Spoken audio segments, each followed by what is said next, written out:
La 30e conférence internationale des parties de la Convention cadre des Nations Unies sur les changements climatiques qui vient de s'achever sur un accord visant à renforcer le soutien aux pays en voie de développement a connu une absence importante de certains scientifiques africains.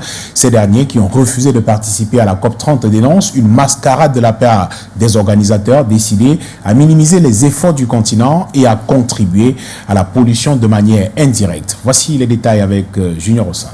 La COP30 de Belém au Brésil, présentée comme un tournant historique, n'aura été en réalité qu'une nouvelle démonstration de l'incapacité du système multilatéral actuel à répondre à l'urgence climatique et aux besoins concrets du continent africain, selon des scientifiques. Je n'ai pas participé à la COP30 parce que je refuse de cautionner un dispositif où l'Afrique reste marginalisée. On discute beaucoup. Bien entendu, mais les décisions essentielles sont toujours reportées.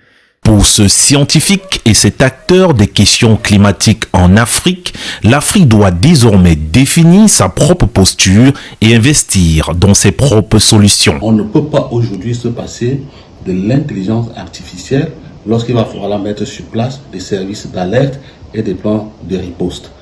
Notre continent peut, en effet, devenir un laboratoire mondial de solutions, notamment grâce au développement d'une intelligence artificielle responsable. Ainsi s'offre donc au continent une indépendance face aux solutions lointaines que proposent les COP, indique Jack Bonjao. Le continent peut en effet devenir un modèle mondial d'innovation et de gestion durable.